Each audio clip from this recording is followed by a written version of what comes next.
Welcome back to more Disco Elysium. Not much of an introduction this time because I want to get straight into the action here. Let me continue exploring the church. And again, I'm walking in here because one of my thoughts told me to walk in the church. Frost has drawn flowers on the glass, obscuring the view. You probably don't need to, but I'm going to. A figure drawn in the frost on the window depicting a deer. This is a scarf. Mesk Banger Silk Scarf. +1 pain threshold. Let me take a look at it. There it is. This huge red scarf is still dusty from lying in the church. A subtle red-on-red embroidery embellishes it with a cocky roosters and mesk floral motifs. You know what I find interesting about this game is it is some sort of parallel universe to our own, so a lot of the different cultures are clearly cultures that we see in our own world. So for example, the crab man up here, Tiago, says he is from Mesk. He is a Mesk character, but obviously that is a parallel to the Mexican culture in our own universe. A cracked pane of glass, colorful. And I think the Khoikhos are just supposed to be Asians. A spider has spun its web around this wood-carved pillar. Got some shoes and coins over here.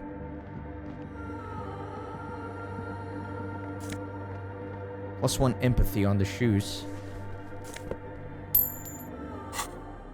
Let me see these. They look pretty sick. These dapper snakeskin shoes have an almost invisible white-on-white flower motif sewn onto the tongue. The toe caps are still dusty from lying in the church. Alright, let me go over here. There's a lot going on here. Wait, let me get this thought. Cold wind blows in from the broken gallery, makes your skin crawl. A portable Harman Waushi tape recorder. Is it possible it's recording something? Someone's siphoning electrical currents from outside into this antenna. 2 decks of reel-to-reel tapes spinning on empty. In white, silver, and apricot faience, the young mother of humanism stands above you. A crack runs across her body. She is impossibly tall, oval-faced and sad. A dark and radiant majesty. This is her innocence, Dolores Day. Cradled in her arms are a pair of glowing lungs, clearly visible from underneath her flowing dress. You should kneel. I will kneel. Your knees touch the floor. The floorboards are hard and cold. There you kneel among the snowdrifts, diffuse light falling on your hands from beyond the glass. Close your eyes. The world is silent, but for the creaks and cracks of the massive wooden structure behind you. It covers you from the wind outside. The ocean feels distant, its ebb and flow blocked off by the centuries-old pinewood sarcophagus around you. In the darkness, you sense her eyes on you, inspecting you with their multicolored glass, as if you're a bug under a microscope. Open your eyes. The woman looks down at you, kneeling. She towers among her followers, architects, laymen, courtiers. There is a sad smile on her lips, and a glint in her green-blue eye of what? Compassion? Remorse? She acknowledges the passing of someone who is still alive. You. It's morning. As that terrible word passes through your mind, the lieutenant draws an X-shaped cross from shoulder to shoulder. Do the same as you get up. Your fingertips touch your chest 4 times. Then you rise from your knees into the apricot-colored light of the window. Above you, the woman still smiles her distant smile, sundered by the crack in the glass. This is Dolores Day. The old woman in the village was right. This must be the Dolorian Church of Humanity in Martinez, or the small Pinewood Church in some records. He looks around. You knew of the place? It's a minor landmark, not easy to find. Most maps misplace it. It was built not long after Revachol's founding. 300 or so years ago by first-generation settlers. On the coast of an uninhabited archipelago where only animals had roamed before, in the wild reeds. What else do you know? There used to be 7 stave churches on the coast. Les Sept Sœurs, they call them. The 7 sisters. Only one remains. The rest were burnt in the revolution or used for building materials. We should be respectful here, although the building appears to be deserted. I do not believe we'll find the instigator here. Something else, perhaps? He looks at the machinery lying around. Respectful? Is the lieutenant a follower of Deloreanism? There it is again. A small pang of guilt. It's time to ask him what happened here. Do you know why it was abandoned? I have a theory, yes. There was a police raid a while back. I heard the place was shot to pieces. There's a pause. Then he continues. The old woman in the village was being tactful with us when she didn't mention it. She has more respect for the RCM than many around here. Who conducted this raid? Well, your station was involved, I hear. Although I can't be sure. How come the lieutenant isn't sure? Is this confidential information? You're not sure? 3 precincts were involved in the raid, and people say Precinct 41 was one of them.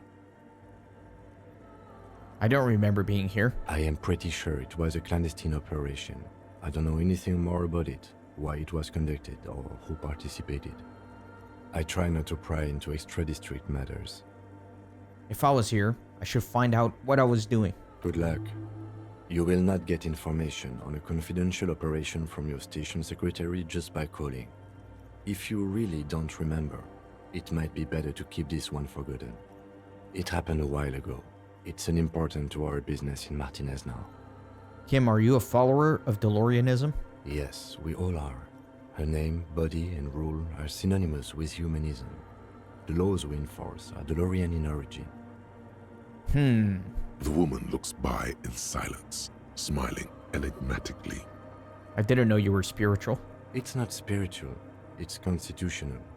The Delorean system does not demand faith, only accordance. So I have a couple of checks here. So, encyclopedia and visual calculus. Let me turn away real quick. And then I did complete a thought. Guillaume Lemillion. Bad news. Guillaume Lemillion did not become a cop. In 38, he went on a tour to the Sinyao province in Safre, where he died of autoerotic asphyxiation. His body was found hanging from a decorative dragon tree in his junior suite, amid drug paraphernalia, unwholesome objects, and the Sylvia Trainer single, Wonderland, skipping in the background. And yes, you can take this as a metaphor for Revachol in the 30s, and also as a warning. So this gives me +1 pain threshold, blood oxygen is boring, and all psyche learning caps are raised by 1. Okay. Very good. I got a lot of points. I don't know if I want to put another thought in there right now. I might want to leave them open, but I might unlock these. That way I can have everything unlocked, and then I got all those points. That's fine. Okay, so now let me see if I can boost up my encyclopedia. Right now, what do I got? It's kind of hard to see because... yeah, I got +1 encyclopedia, so something must be decreasing it by 1. Yeah, the shoes. The shoes are decreasing my encyclopedia by 1. So let me put just any other shoes on here. Let me put these on because I've never worn them before. So there you go. My encyclopedia is at +1. Let me see if there's anything else I can put on here. 2 encyclopedia. Nice. So that's +3 relative to where I was. I do enjoy this gameplay element of the game, equipping different clothes to pass the white checks. However, I just wish that they had like a filter for these so you could like check a box like I want rhetoric, I want all my rhetoric items, and then it shows you. Maybe that's asking too much. Okay, I think I'm good here. I think that's all That's all the encyclopedia I can get, so let me try that. The check. mother of humanism stands above you, a precious and complex wax painting on a single pane of glass. A crack runs across the length of her body, her face oval and sad.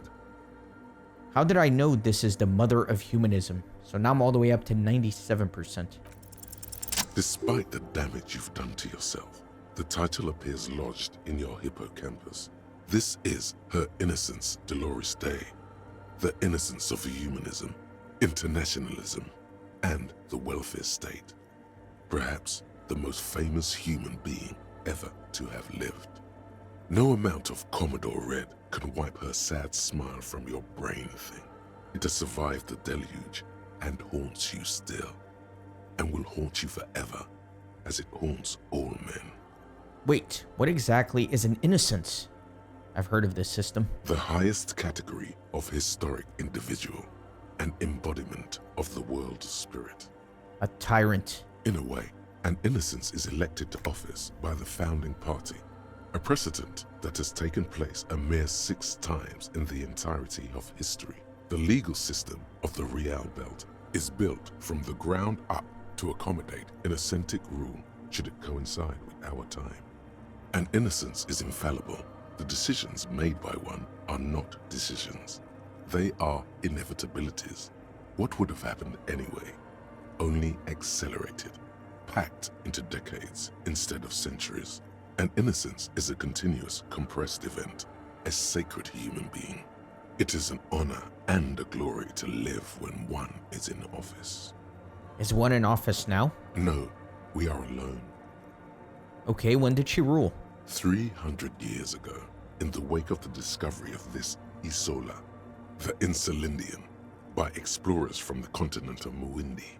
She is, among other things, the innocence of inter-isolary travel and the connected world. What else do I know about her? Many things. You know she was a woman of the court, the wife of an influential Marchese, and eventually the principal advisor to Irene La Navigateur, Queen of Suresnes, modern-day Sir La Clé. Also that she was gorgeous beyond beauty. Draped in ancient sadness. Are you sure you want to remember this bit of historic trivia? Standing under a long, slender form like this, dwarfed? Yes! Big bummer! Boring history! Gotta keep it light, man! Keep it moving! Get fucked up instead! Where is this coming from? The past. It's a silo of sadness, fermenting. You should keep away. Fuck this pain, Bratan! It's unhealthy! No, you must know. Okay, what else? Was she smart? Terribly. Women of the court were expected to play both contract bridge and chess sufficiently well to prove an interesting challenge to a man. A simple grasp in matters of philosophy, theology, and science was encouraged. She was, by all means, a kept woman. She made the most of her position in the antediluvian court, a court visited by the most prominent thinkers and artists of the day. In secret, she was becoming the era's preeminent philosopher of the state, a scalpel, a piercing gaze. She was an almost preternaturally magnetic and intelligent individual. To her contemporaries, she appeared out of time, a messenger from the future of the species. We all fell in love with her, head over heels. Even before she was declared an innocence, her influence was tremendous. How come? It was on her advice that Irene La Navigateur sponsored a number of voyages into the Pale. A costly, often tragic endeavor, ultimately vindicated by the discovery of the new world, the piece of reality you're standing on. She was crowned 2 years after the first expedition returned, setting in motion what is widely considered the greatest era in history. The DeLorean era. Wow. Wow, indeed. When her innocence was declared, and the queen she had advised for years fell on her knees before her, she was so overcome with emotion that her lungs started glowing in her chest. Bystanders reported golden filaments lighting the already sunlit chamber around her, clearly visible beneath her dress. That is why the lungs are the symbol of love for the cultures of the Real Belt. I want more. As did we all. The lands of the Mesk and the Occident, and even faraway Supreme Windy. Altogether, 21 of the 40 Mundial nations of the time immediately accepted Innocentic rule, even before her crowning. Her crowning? In a city called Advesperaskit in Vesper Messina, her homeland, the name of the city means evening comes, but it happened on a winter's morning, with the canals frozen and slush falling out of the sky. She was dressed in a white and pearl dress on an emptied-out plaza with the crowd far away. Already, her Theriers, the secret servicemen of the Innocents, were worried about an assassination attempt. She must have been beautiful. Oh yes, she looked like humanity's young mother, a perfect mother, insultingly beautiful. It was as if her face and shoulders and hands were covered in a soft down of underfeathers. You know this well, very well. Midwinter snow was beating the cobblestones around her. A small attaché of officials stood by as her Theriers placed a white gold wreath on her head. The crowning was mostly witnessed by secret servicemen. Then what? One of the men in this secret service killed her 22 years later. A young man who had come to suspect that Dolores Day was not entirely human, but something else. What? Something that had walked in our midst, watching us stumble for hundreds, if not thousands of years, until it decided to interfere in the course of our history. We were supposed to come up with this ourselves, the man was reported to have screamed at the Innocents. Dolores Day was shot in the chest with a fowling piece 8 times. The man, thought to be insane, said he once touched her and her body had been unnaturally warm, like a furnace, and that sometimes, while on duty, he observed her forgetting to breathe for over 10 minutes. This inhuman quality was witnessed by many others as well, glowing lungs and all. It is commonly attributed to mass hysteria and religious psychology. Oh boy, mass hysteria. We're gonna get demonetized. My channel's gonna get a strike. My god. Was there something terrifying about her? Terrifying is a term too emotionally charged for your semantic memory, or what remains of it. But terrifying, it's a simple word. She was bad for humanity, and you shouldn't have started thinking about her. No, there was something bad about her. I want to know. You already do.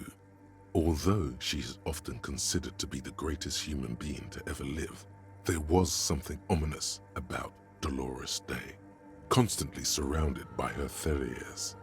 She was the most socially secluded and least self-aware of all the Innocences. Some modern thinkers would consider her a war criminal for the campaigns she waged against the Mesk state. And then there were the resettlement programs. What happened? The Mesk state tried to detach itself from Innocentic rule. Parts of the world were experiencing whiplash from accelerating into secularism. Her mandatory education programs and mass resettlement of upstream Marguerite were problematic as well. Dissenters were suppressed by a military force she called the Army of Humanity, suggesting those who fight against it are not part of humanity. She adored chess, yes, but also military war games. Dolores Day often holds a tiny tin soldier between her index finger and thumb in icons such as this. She was also blonde, the blondest woman you have ever seen, with green eyes the color of the Pacentic, mare interregnum. Little is known of her Marchese husband. It's as if he vanished from history after completing his role, which was to introduce Dolores Day to court. In conclusion, yes, there is something lonely, paranoid, and even terrifying that people seldom mention, but feel when they think of her. This subtle terror is part of her iconography, Lieutenant Yefreitor, you've stood there for over 5 minutes. The lieutenant's calm voice echoes in the cold air of the church. What are you thinking of, if I may ask? She's somehow connected to the case. She's been dead for 300 years. I am almost 1,000% certain she isn't connected to the case. He takes his glasses off to clean them. None of this is, in fact. This church, the coast, this isn't a good place to get lost in. Okay, so now I need to do this visual calculus. So let me change my items yet again. Let me take a look here. No visual calculus bonuses here.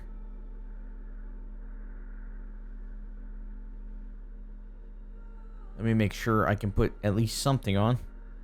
I think I'm at 83%, so it'd be nice to get it in the 90s. Here we go. Visual calculus.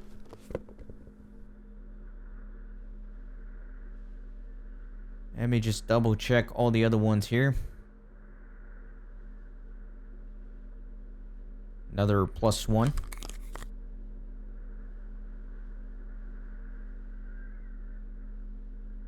And I think we're good here. Okay, so I got +2 extra visual calculus. Let me try that check. The mother of humanism stands above you, a precious and complex wax painting on a single pane of glass. A crack runs across the length of her body, her face oval and sad. Let me reconstruct the cracked glasses for 97%. A jigsaw of broken shards falls into place in front of you, a ghostly reconstruction of the stained glass window. Before it was shattered, there was an older woman beneath the younger one, and a text, a light motif below them both. What shattered this mosaic? Unknown. Something during the raid the lieutenant mentioned, or just hooligans looking for something to break. Who is this older woman? The escutcheon on her throne says, Irene the Navigator.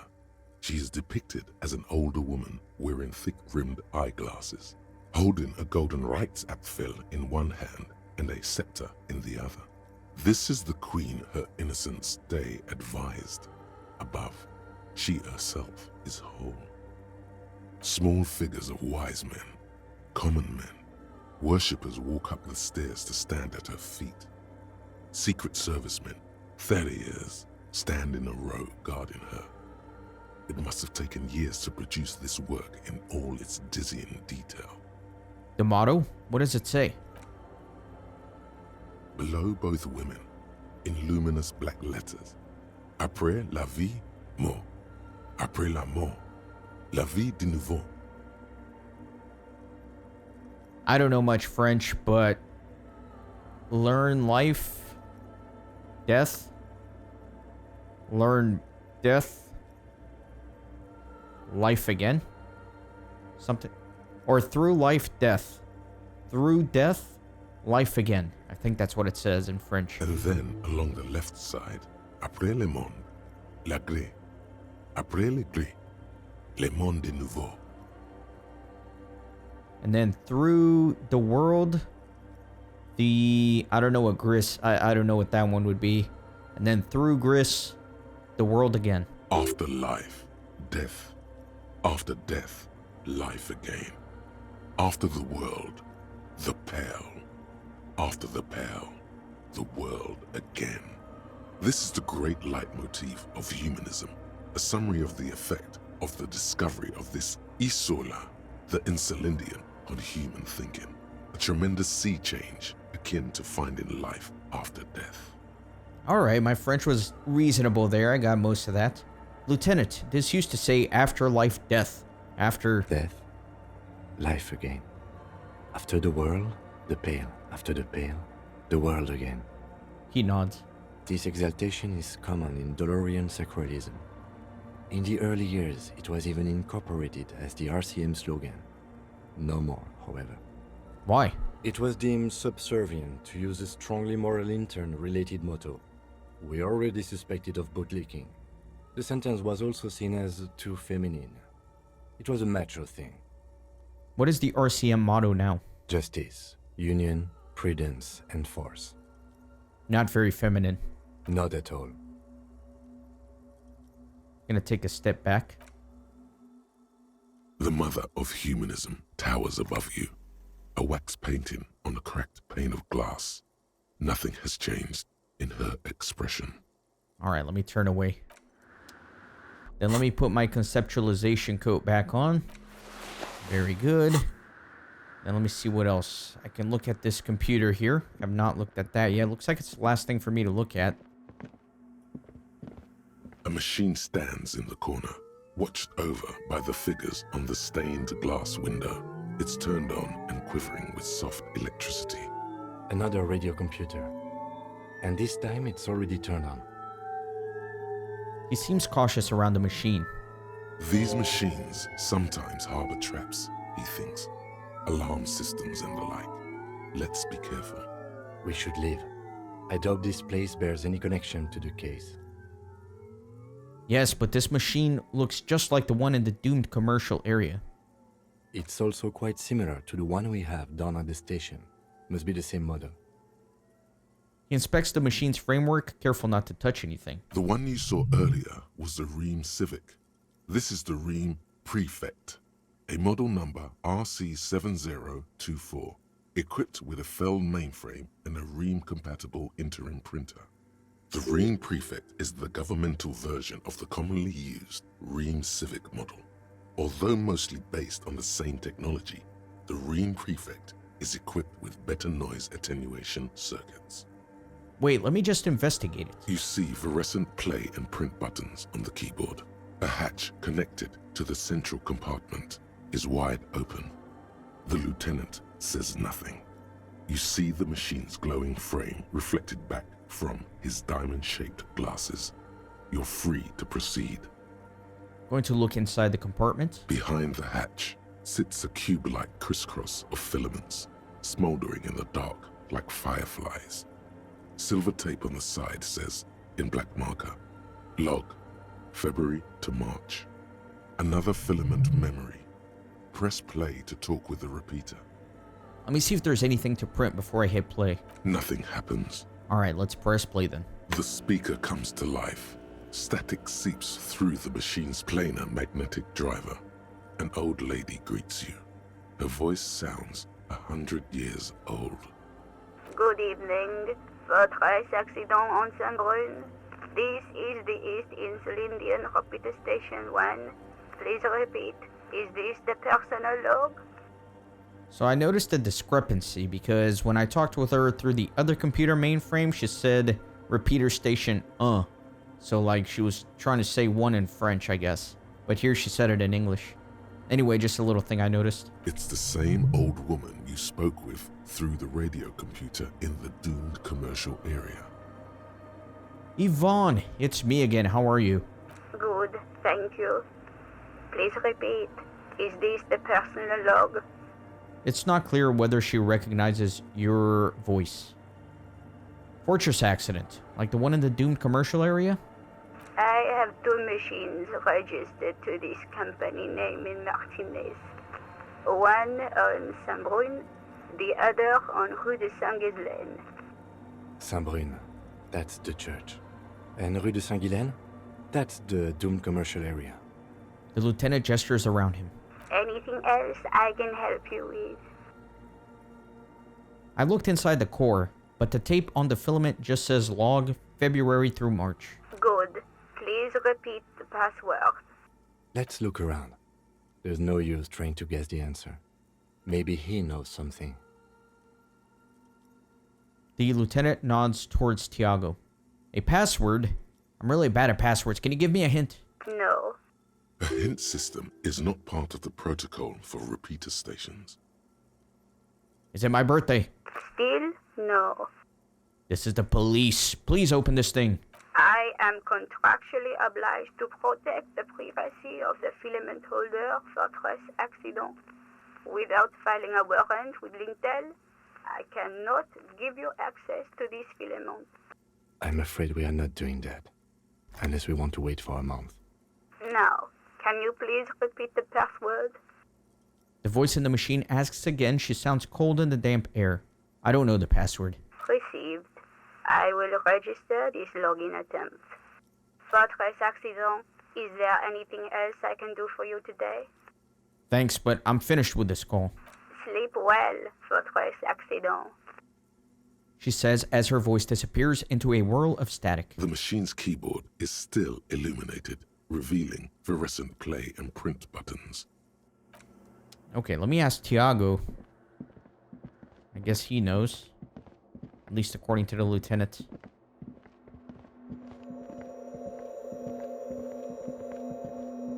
Oh, hey, Wei. There's coffee in the back. Oh, wait. I meant the mother's love. Have you by any chance heard the viejita say the password to her radio computer? Too many times, Ese. You need it for something. Surveys are a good way to fish for personal information, especially in the name of public safety. I'm doing a survey of passwords and passcodes, identifying regional trends in the interest of public safety, of course. Don't sweat it, vato. The password is afterlife death. That is true. But what comes after death? What you think of that? Makes me almost pity La Nilita Pequeña when I hear it.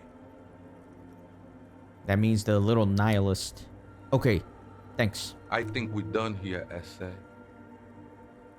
The figure crawls off into the darkness above. That was an interesting conversation.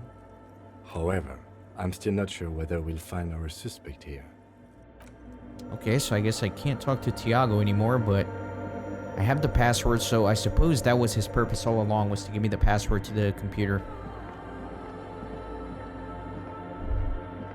Oh, I got a thought. Hey, her Innocence Dolores Day liked little figurines, right? Liked holding little men between her fingers, remember? What? You have the Headless Falcon Rider figurine. You should give it to her. Win her back. What? Win who back? I can't win her back. She's long dead. Historical figure. Don't be so pessimistic. Love doesn't die that easily. This isn't funny. You have a bad feeling about this one. I should, yes. This is a task of mine now. So very, very, very nifty. Nifty and mysterious. This is surely what the figurines are for. Okay, so let me put the figurine here. The mother of humanism stands above you, a precious and complex wax painting on a single pane of glass. A crack runs across the length of her body, her face oval and sad. Looks like I can't give this figurine to her. Why? Because she's a stained glass window. That does seem to be a problem. Maybe you meant something else? Like what? Is the task still on? I don't know. What are we thinking of? Part of your mind has gone on to other things already. Only a strange little sadness remains. The mother of humanism towers above you, a wax painting on a cracked pane of glass. Nothing has changed in her expression. Let me look at the journal. Offer figurines. Dolores Day was fond of figurines. She deserves more. You should offer her any and all that you have one day. If you meet her in person, what an odd task to give yourself. But here we are. Okay, interesting. I also need to get Estelle to talk about her associates. Estelle refused to talk to you about her friends. Maybe she'll open up later, after you've helped them set up the nightclub. Let me turn away here. So it looks like the figurine thing, I'm going to hold on to that task for now and figure it out later. The machine's keyboard is still illuminated, revealing fluorescent play and print buttons. Let me press play again. The speaker comes to life. Static seeps through the machine's planar magnetic driver. An old lady greets you. Her voice sounds 100 years old. Good evening. Fortress Accident on Saint-Brun. This is the East Insulindian Repeater Station 1. Please repeat. Is this the personal log? Let's try this again. I think I may have the right password for the personal log. Good. Please repeat the password. Afterlife death. Good. I have unlocked the filament. After ending the call, please press print to access the filament. Fortress Accident, Is there anything else I can do for you today? Thanks, but I'm finished with this call. Sleep well, Fortress Accident. The machine's keyboard is still illuminated, revealing fluorescent play and print buttons. Okay, let's print the filament. The printer prints out a long text document with dated paragraphs. It looks a bit like someone's journal. Let me read the printout. The first entry, made on the 4th of February, 51, by an unknown author, is short and concise. Arrived at the church. The door was boarded up, so I used the crowbar to get inside. Looks like the place has been deserted. Nothing out of the ordinary, but I'll ask around. Need to figure out how to get the electricity in. The lieutenant leans closer, scouring the printout over your shoulder. Just as you finish reading, he looks up, muttering under his breath. 4th of February. That's over a month ago. Whoever set up those machines has been here for quite a while. Do you think this log might be connected to the case? Our case? No, I don't think so. It must be some local eccentric. His eyes wander to the various machines around him. Let me read the second entry. 6th of February, 51. Had a little chat with the local fishermen. Said I shouldn't go near that place, that the church was spooky and ridden with narcotics. It's a little spooky, all right. Still haven't figured out the electricity. What was that about narcotics? This could prove to be interesting. Wait, narcotics? I'm gonna look around. I doubt that we can find any. It's just idle fishermen's gossip to scare away the kids. He looks at the stained glass window. Nothing spooky about this place either. It's just abandoned and cold, and in an awful part of town. Then why doth the lieutenant protest against spending time here so often? Let me read the third entry. 7th of February, 51. Finally got the electricity in. Next on the agenda, a new antenna. I'm thinking ESCA series, something advanced. Why would she need an antenna? Why would anyone need any of this equipment here? He steps on a wire, running on the ground, inspecting it with his boots. Let me read the fourth entry. 8th of February, 51. Bought the antenna. Had some problems setting it up. Called Simon for help. Heard the others are back to making art. Drinking somewhere out of town. Sulislav started a rock band again. Lexi has been seen asking money from strangers. But at least the artists have their act together. They're qualified labor. They can get work anywhere. Graphic design, ads. The programmers are doing fine too. I mean, they're programmers. The writers, though, they're fucked. I just have to find out what caused that data loss and be done with it. Still don't understand how it managed to wipe out the backup, when the backup wasn't even connected to the front. I know. Everyone thinks it's impossible. They say I must be lying. I'm here to set it right. Artists, programmers, Lexi, who are all these people? I think these people worked in the radio computer games business. The one we saw in the Doom commercial area. They must be our former co-workers. A data loss? Seems like something to do with radio computers. Unfortunately, I don't know enough about them to understand what the author is saying. Something about the backup data getting destroyed, and how everyone thought it was the author's fault. Let's just keep reading. He adjusts his glasses. Let me read the fifth entry. 12th of February, 51. Brought some food from the grocery store. Apparently, there's a strike going on in the harbor. Definitely not happy to see the Martinez people again. Everything's now set up in the church. Going to start working tomorrow, 8 a.m. The strike. We are nearing the date of the murder. He strokes his chin. Keep reading. I'm interested now.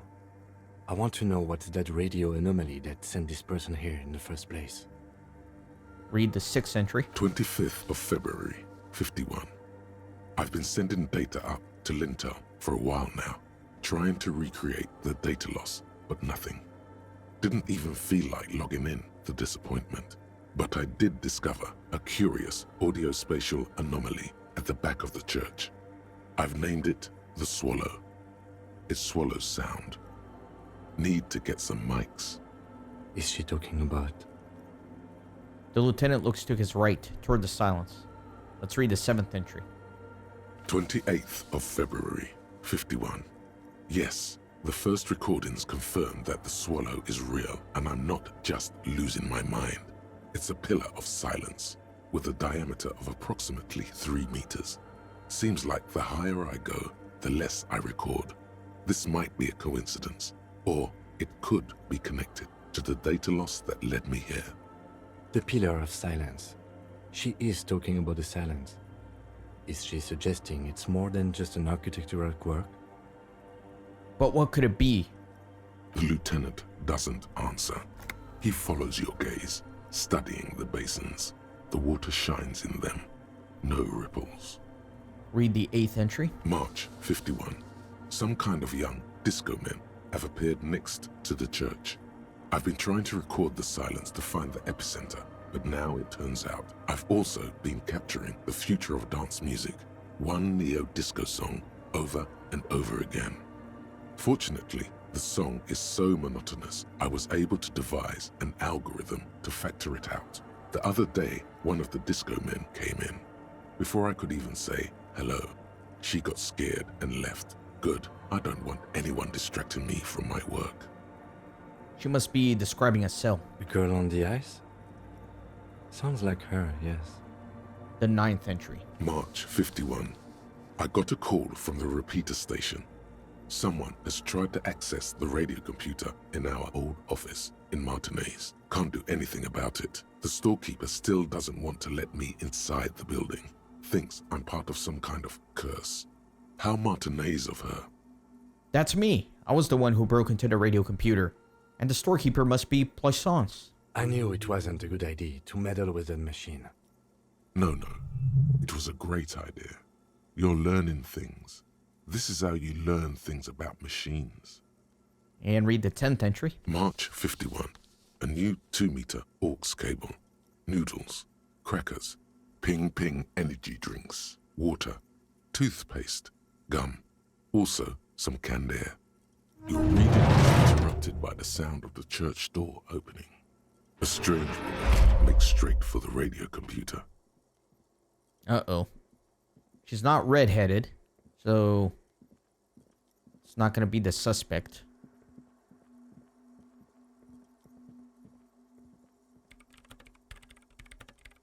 What? She's not going to say anything? That's weird. Breaking into my radio computer, I see. She glares at you as she holds down the off button for several seconds. The machine reboots. I do apologize for the intrusion, madame. We are with the RCM, you see. We're here on a side case representing certain music venue organizers. Well, you won't find any music venue organizers here. She barely looks up from the keyboard. You hear the machine whir back to life. It's just me and my computer, and it has been this way for weeks. Now please give me some room. I need 2 seconds to see that you haven't destroyed anything. We should talk to her after she has rebooted the machine. Well, let me try to talk to her. What is it? The woman is still hunched over the keyboard, gently illuminated by the purring machine. I didn't break anything, did I? No, you just printed out my personal log and wasted some paper. It doesn't look like a big loss to her. Hey, are you the lead programmer of We're All Untethered, by any chance? Yes. Or, no. Not anymore. That project is dead. She doesn't seem surprised to be recognized. Rather sad. Something passes over her face before she straightens her back. Sorry, but who are you? What are you doing here? I am Soona Luukkanen-Kilde, the former lead programmer of Fortress Accident and RSA radios. I have over 16 years of programming experience, and I'm proficient in both Vox and Orbis languages.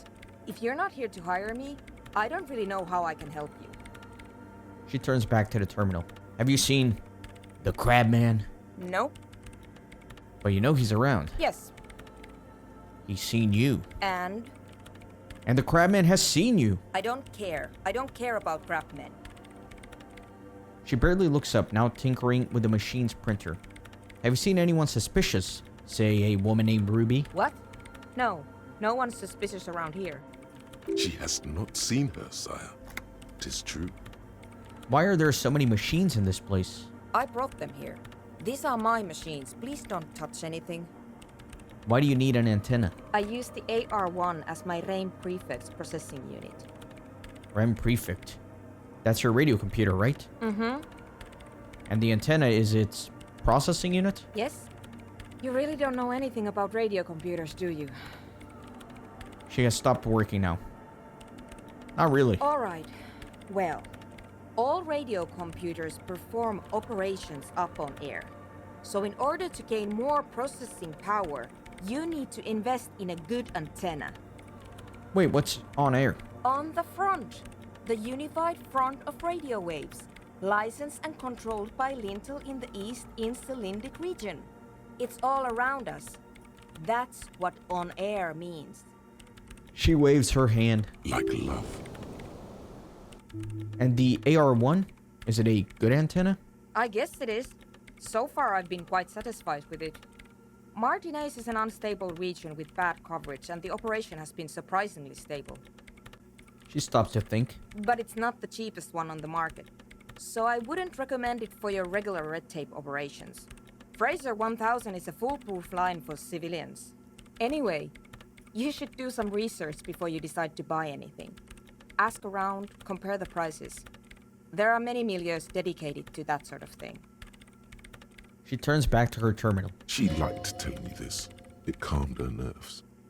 What are you doing with your radio computer? I'm working. The machine seems almost alien with its pulsing core. The light casting her face in a strange shadow. Working on what? Could you just shh for a moment? Or get to the point. I really need to focus on something. She closes her eyes. It's not just rudeness. It really is hard to concentrate on whatever she needs to do.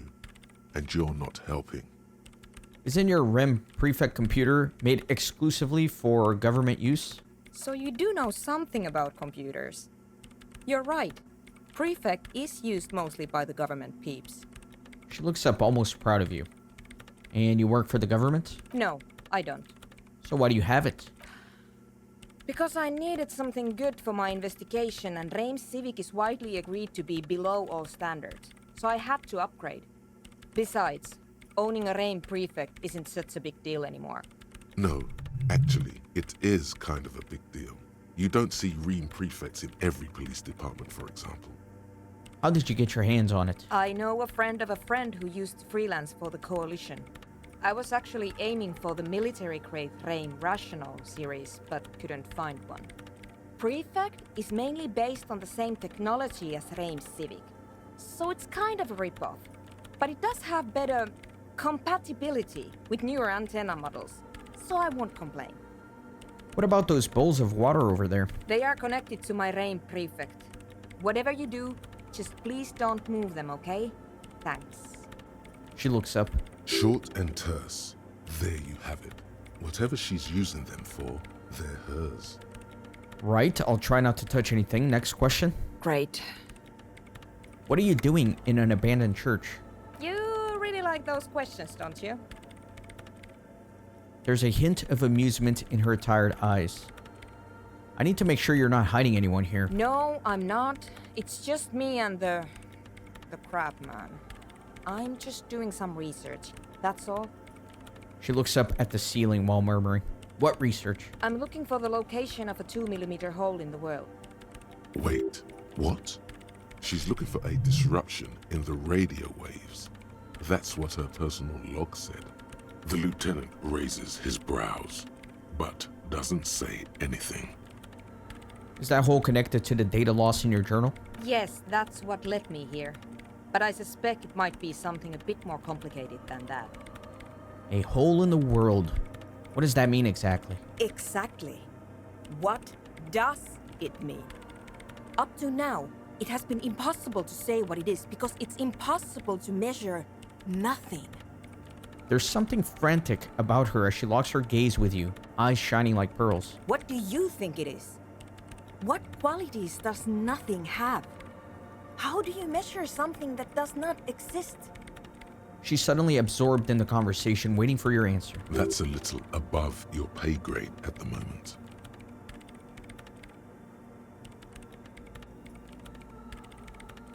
I can't even understand how we're talking about something that doesn't exist, let alone measure it.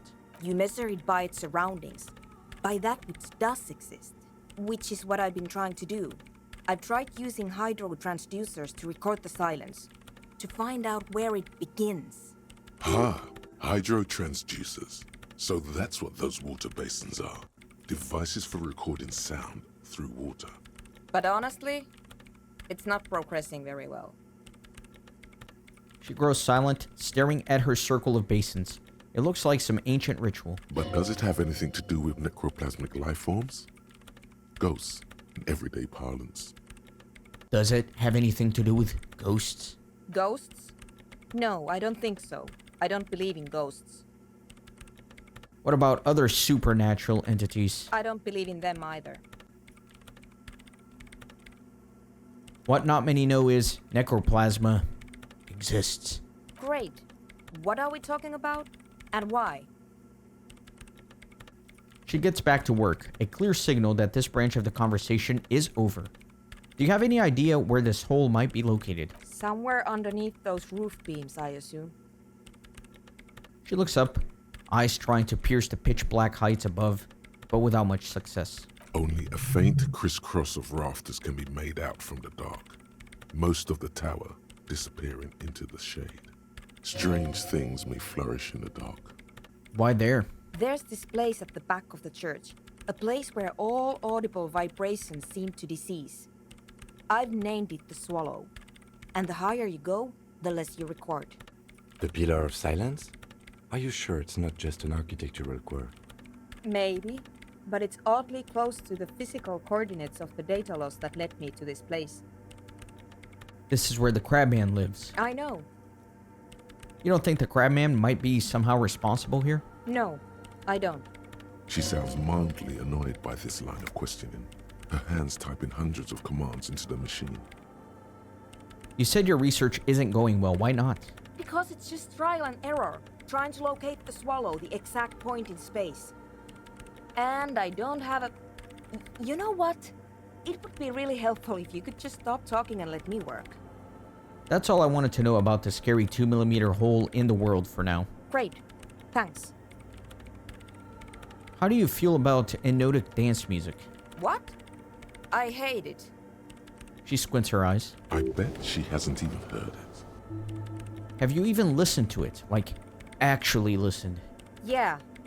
Like all the time. My tent neighbors don't really ease up with their partying, do they?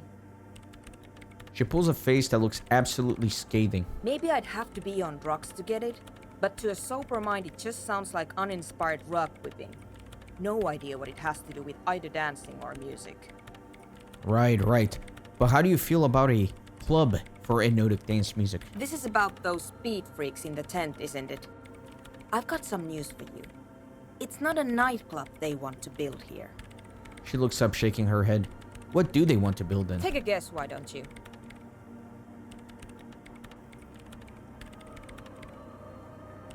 A youth center would be nice. I can't believe they got you so easily.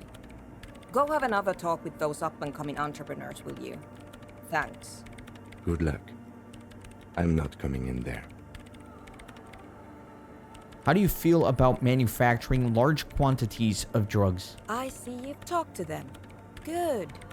Drugs are illegal, and I'm not leaving this church, especially because of some corrupt drug lab idea you cooked up in that tent. Wonderful. Now this place is also going to be a drug lab. Always something fascinating happening in tents. His way to deal with this is, at this point, not to care. Do what you want. Wait. No. You can't say things like that when the lieutenant is present. Say it's a joke. Mind-altering substances are a vital part of enotic club scene. It helps to bring the community together. No, don't mind me. Go on with your little project. I'm sure you can spin it as an undercover op. Many clubs do. Just to be completely clear, I am here to conduct a citizen's investigation into a radio anomaly, and I want nothing to do with the local vices of Martinez. Got it? Thanks. She turns back to work. Hey, about that 2mm hole again. The swallow, you mean? What about it? That's all I wanted to know about the scary 2mm hole in the world for now. Great. Thanks. Her hands are a whirl on the keyboard. Right? I'll let you work in peace now. Okay, interesting. Let me take a look at the journal. So I need to talk to Andre about Suna's thoughts on the nightclub and kind of go from there. Alright, let me get out of here. Interesting place here in the church. There's definitely something weird there with the crabman having like a religious experience up there. And then this lady detecting an abnormality. Let me put my caps lock on so I can run. I do need to go get my gun. They said I can get it after 2200, so I should be able to already. Let me talk with her first. Hello again. Actually, that's it for now. Thought maybe she would have something for me.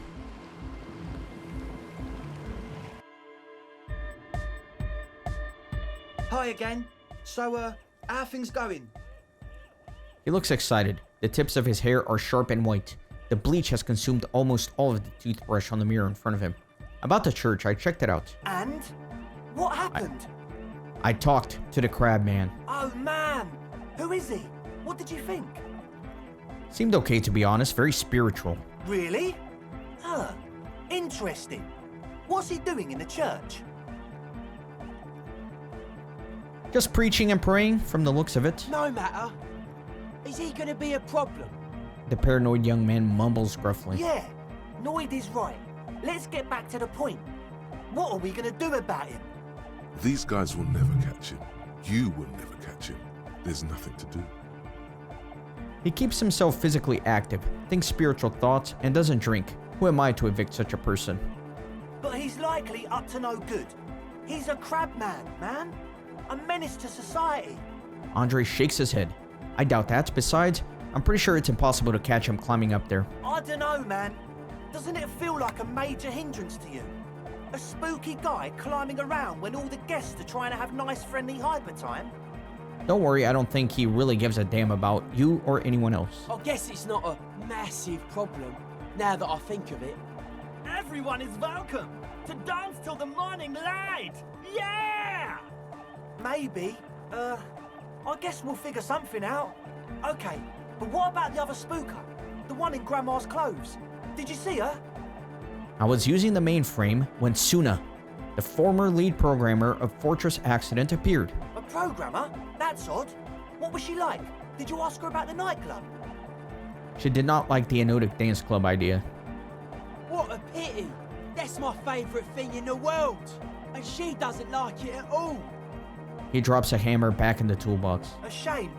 What can we do now? Do you see a way out of this jam? And into a laser-lit future of dance and unity? Unity! Dance!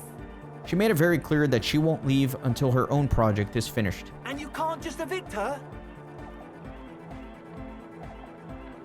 I could go for another try, bring down the hammer of the law. Hell yeah.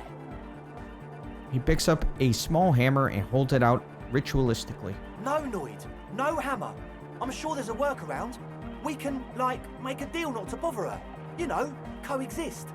If that's okay with her, we only want to get in the church and spread the joy and ecstasy of music. The lines in the dark exist. Coexist. At least Crabman seems like an advanced being. He's hard. He'll understand. Yeah, he can do his climbing thing in the tower. And the programmer, does she like Nordic dance music? She absolutely does not. Really truly despises it. Egghead cannot believe what you just said. It makes him pump the jam a little slower for a moment, but then he returns to the full swing of it. No worries. We'll figure it out. If coexisting fails, you can always muscle her out, right? If it's all okay with you, what do you think? Perhaps if you drop the drug lab, it might make it easier to convince her. Oh man, but the drug lab was like an integral part of getting the club going. For me, it was my favourite part. Chemistry's great. Besides, Imagine all the drugs we could do if we had our own drug lab. I mean, anodic music is great and all, but drugs, they make you feel really good. When did you last feel really, really good? Excitement bubbles up in you. Maybe you should blast some of these drugs right here in this tent. You're right. I only ever feel good when I'm blasting some high-grade narcotics. Then I feel great. See? Alright, I'll see how this goes. Excellent. Good luck, my friend. That's it for now. Goodbye, officer. Okay, my friends, that is going to do it for this episode. In the next one, I will try to get this drug lab set up. I'm going to try to get my gun back. There's a lot to do. There's a lot to do, many directions I can go in. I'm going to try to decide which way that is going to be for me personally. Thanks for watching. Leave a like on the video. Subscribe if you're not already subscribed. Leave a comment if you've been watching every episode. See you next time. Thanks for stopping by the Renaissance Gaming Monastery. I hope you join our community on Discord and Twitter. These videos are produced with a lot of hard work and love. If you think they're worth $1, I'd be grateful for your contribution. You can send a thanks donation or become a member on YouTube. You can also support through PayPal, Patreon, or even with cryptocurrency. All links are in the description. See you on the next video.